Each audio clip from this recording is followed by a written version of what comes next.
What's up, FFBE? So we're here, we're going to do Arid Assault EXT, but first, do a little sponsor. Amazon Coins has been helping me out a lot recently with these videos and the content, so I'm going to give them a little plug real quick. Let's get with this.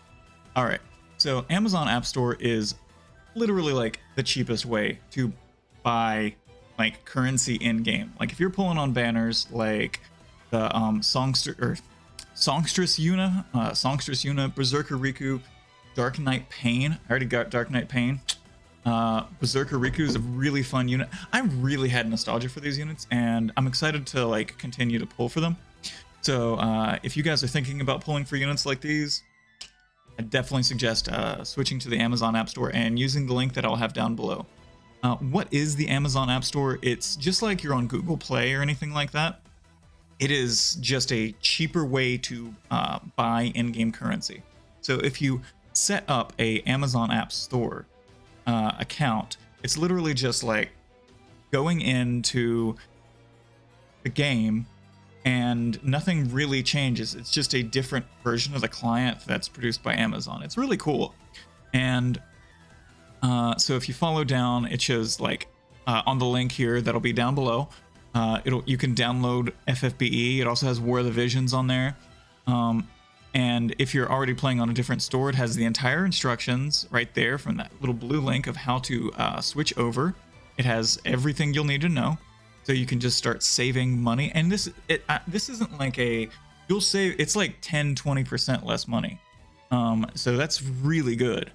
If you spend like, okay, so like if you're like a whale and you're spending like $100, you're gonna spend like, like significantly less.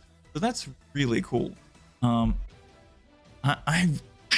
I really think that Amazon App Store is like the best way to go. You can discover all the Amazon packs by clicking down there on this link. Discover all Amazon coin packs because depending on what you buy, they're different savings, but you can get up to 20% off at least. So like for instance, that would be like instead of paying $100 for the pack, you would pay like $80 for the pack, which either gets you more packs or just saves you money in game, and you can use it on, I don't know, car payments or whatever you do. So I definitely suggest checking out the Amazon App Store, switching over, clicking the link down below, and getting those savings directly to yourself so you can use them in game. But let's go ahead and get into this vortex and do the Arid Assault. Hey FFB, what's going on? So we're here at Arid Assault, and I'm going to do the EXT fight. Look, at this point, most people have went in, turn one to this fight with their Esther, their Sylvie, whoever, and we're not going to do that. I'm going to go in, I'm going to take in Rhus. Rhus is, he never really got his time of day, his shine. I'm going to try and see if we can use him for this fight. If you don't have Rhus and you're trying to follow this guide, literally replace him with your best DPS, and it should still work the same. So we're going to go ahead and do Arid Assault EXT. All right.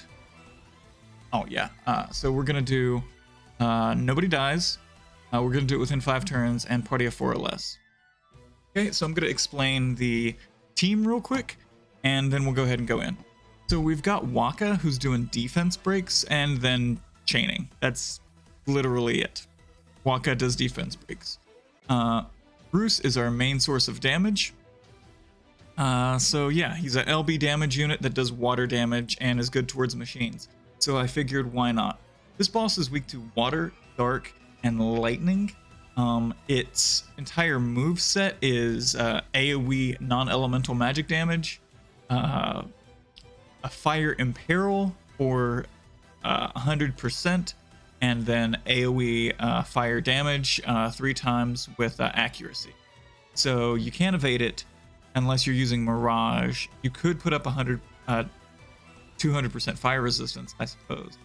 The boss also does reductions to attack, defense, magic, and spirit for 50%. And the boss inflicts poison, blind, silence, and confusion. And that's the boss's entire kit. So here for that, and you're fine if you're going for multiple turns. But okay, so we have Rhus, and he is our LB damage unit. We have Volka, and she is going to be doing status ailment immunity and attack break and defense break immunity. So we're going to be fine on that. And then we have Seymour, who gets buffs in this trial because it's a Final Fantasy X trial. And so he becomes a really good magic tank for this trial, but you can literally take in your best magic cover tank. So he's just there for the magic cover tank. He's there for the status ailment immunities and the attack break immunities. We got a DPS, and then we got a breaker. That's it. If you can copy everything here except for the Rhus, then switch him out for your best DPS because Folka has Water Imbue. He also has Water Imperil and Water Amp. And if you don't have, like, say, Seymour, switch him out for your best magic cover tank. That's it. All right. So let's go ahead and go in, and I will show the gear at the end. Okay? The gear is at the end. All right? So let's go ahead and go in.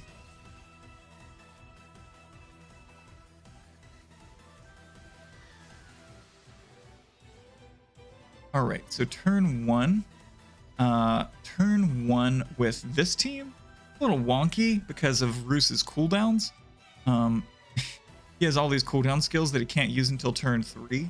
So, and SLB units are, he's a turn 4 unit. So we're gonna go ahead and just wait till turn 4 with him then. So we'll guard with him this turn. With Waka, we'll go ahead and guard. Now, Seymour on turn 1 has to do Bar Darkja. Bar Darkja is a 50% physical mit, 50% magic mit, and a 50% general mitigation. Okay, so let's go ahead and use that. And then Folka is gonna do roll, million skills.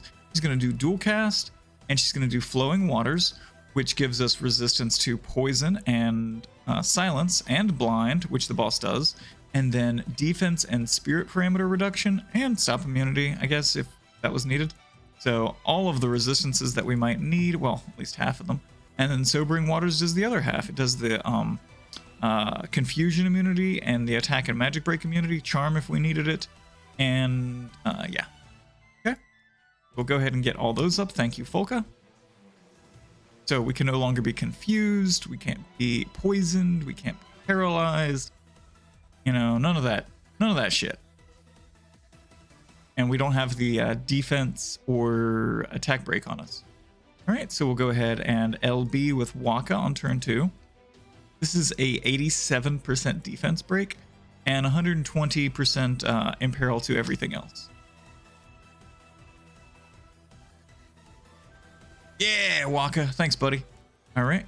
Folka is going to Brave Shift into Veritas of the Waters. Give us actual Neovision base versions of Veritas. Oh my god, and all of them. Every one of them. So we're going to use Forbidden Arts Folka. What this does is unlocks skills for her, including quadruple black magic. Okay, so we'll see the skills that unlocks for her next turn. And we're going to do Blood, which is a 135% water imperil. And then we're going to do Enwatera, which is a AoE water impue and 25% water damage amp. So that's where if you were not using Rhus, you're using some other one of your DPS and slid him in there or slid her in there, then they would get the water imbue and be able to chain and get that good damages. All right. So Seymour is this turn. He's going to do his magic cover. Going to do his magic cover, and Rhus is going to use his LB. Rhus's regular LB. It is a 25% sword imperil and a 150% machine killer for himself. And then it also adds damage to his LB. Okay? Let's go ahead and use Rhus's LB. Let's watch that animation.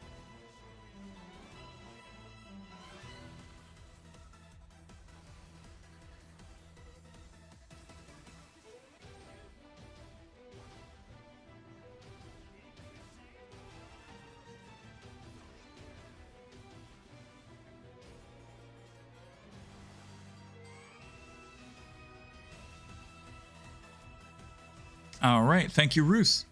Okay, so we're on to turn 3 now. Look at how little damage Seymour's taken. All right, so we're gonna start off with Volca. Volca is gonna do triple cast once I control to it, and we unlock the last turn True Elemental Power. This is a 300% buff to all stats to all allies, and 80% specifically fire, so that'll help out. Resistance, and then 70% magic mitigation. So that should help us take a little less damage here on turn 3. And then we're going to do Water Priestess's Sanctuary. This gives us a HP barrier. Okay. Go ahead and use that.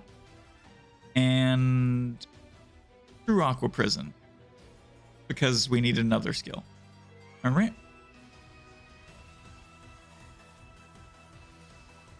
Seymour is just going to use his LB.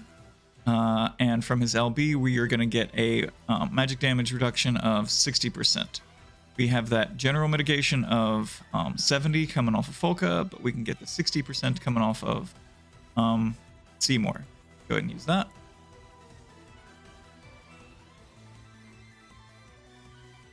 And Rhus is going to use triple cast. He's going to use only those who are strong can realize their decisions. Oh, wait, I'm sorry. We got to brave shift him. I forgot. So you brave shift him, sorry, and you goes, only those who are strong can realize their decisions, and then destroy phase. Okay, so make sure to brave shift him there before you use those skills.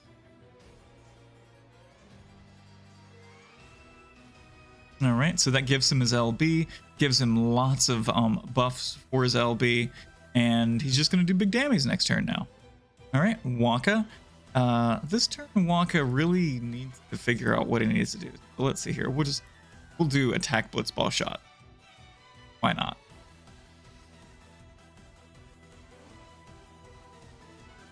All right. So he did that AoE fire magic, but we took almost no damage because we have attack breaks from Obsidian Bracer. We have mitigations from Seymour, mitigations from Volca, and fire resistance from Volca. So yeah, thanks for carrying the fight, Volca. All right. And then now we're going to do Rhus's LB, and then Waka is going to do quad chain. Going to do drain tackle 4 times. Okay. Volca is going to do quadruple black magic, and she is going to do Watera 4 times. Seymour, you know what, buddy? Let's just use Panacea. I don't know. I was just trying to get him out of the fight there. All right, so you can basically hit them all at once. Bolting strike chaining, so it's pretty easy to do.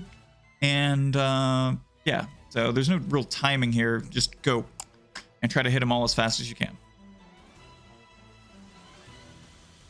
Rhus goes in, does his LB, boom. Does 3. It's a 2-hit LB, so it was doing with my build 3 million a hit. So that's kind of nice. Or 3 million on the second hit, I guess.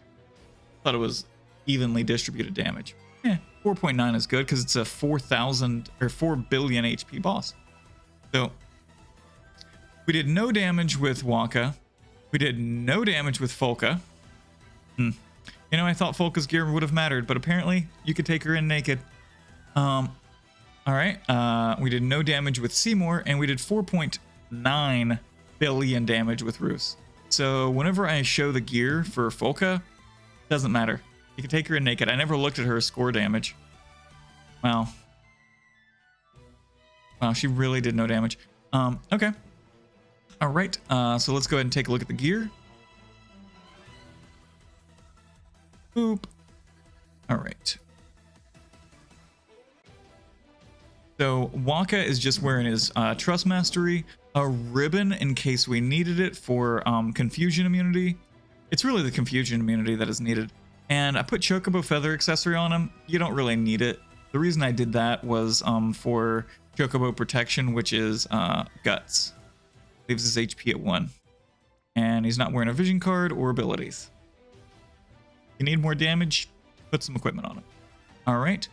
I will skip Rhus for a second. Let's go to Folka. Folka in her regular form. I just had her STMR on her. That's it. I geared her for damage, but apparently you don't need to.